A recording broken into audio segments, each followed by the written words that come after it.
samples I sent you of the Mayo oils? I did. Yeah, thanks for sending them. I did get a chance to check them out. I've been using them for about a week. As you know, I mean, I've checked out a lot of oils over the last, 10, 15 years. And, the first thing people got to know about this is, right off the bat, what surprised me was, I was expecting oils, different oil sets that were going to kind of have a lot of odor to them.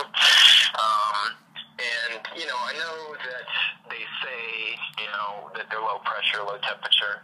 Of course, as you know, all companies like to make that claim.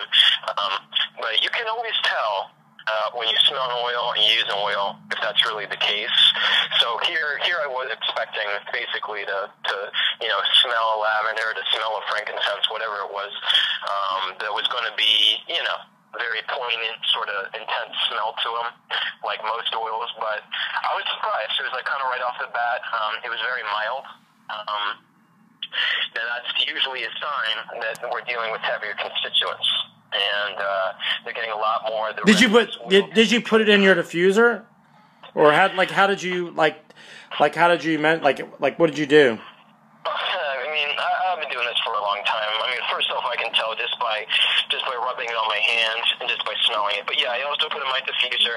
There's actually a little tip that works actually quite effectively. And if you have an ultrasonic diffuser, or you have an older generation diffuser, work for both of those. But basically, you put the oils that you're testing in there, and then you put a little brown paper towel, around the ring or right around on the table where you put the diffuser. You put your oil in there, and what will happen is if there's heavier constituents in it, and a lot more of the resinous oils, basically the nebulizer will only break those bonds down in the water molecule content to a certain point. If it's too heavy, gravity takes it down, and it doesn't really get airborne for too long.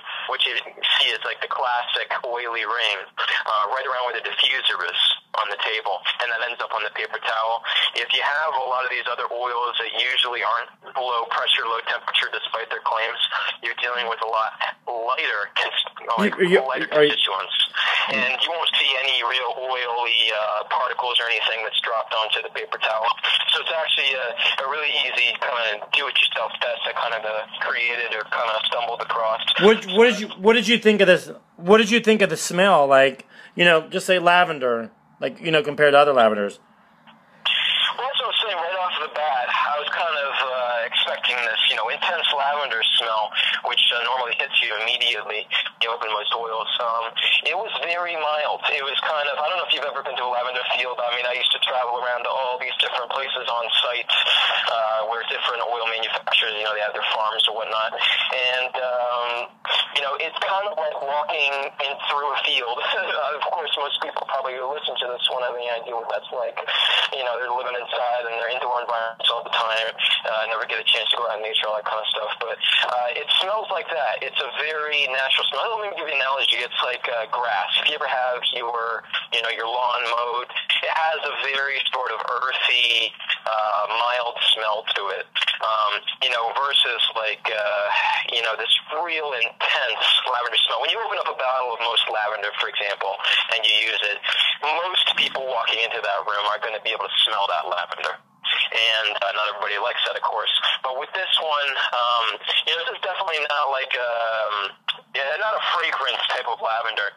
See, most companies, they have to make the decision, are we going to market it, to customers? See, they think customers are idiots. They know they don't know anything about oils, and all they're going to care about is, what does this smell like? Well, let me smell this lavender. Oh my God, this smells like, I've stuck lavender up my nose. Meanwhile, here's another better quality one out there, and it's going to have a real mild smell. But to the uneducated consumer, they're thinking, this one hardly has a smell to it. Must be no good. It's a complete opposite. It comes down to this: do you want to market yourself as a fragrance oil line? You're gonna have your massage therapists put their fragrance-y oils in their massage oils, so it has a really good smell. Or you're gonna get something with heavier constituents, more full spectrum.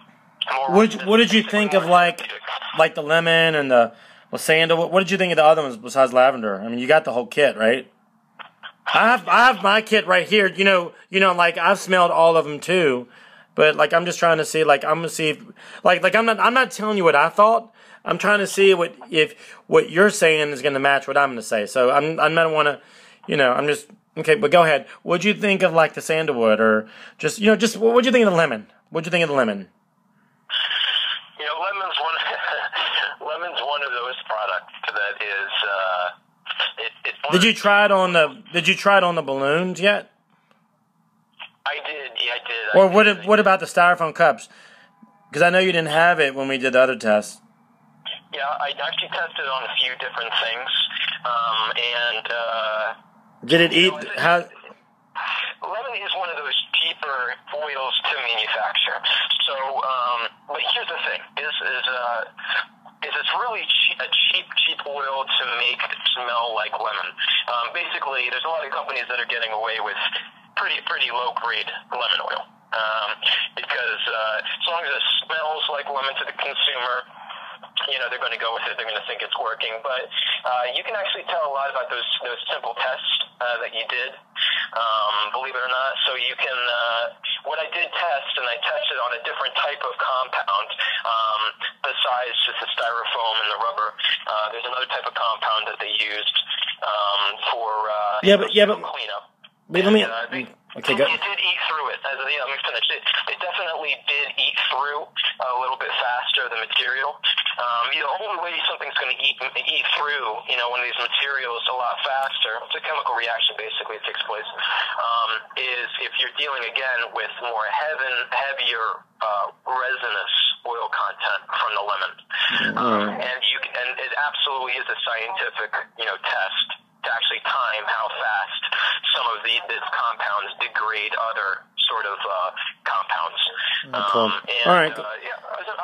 All right. I just want to see what you thought. That's all. I just want to see. All right. I have some more questions. Hold on one second.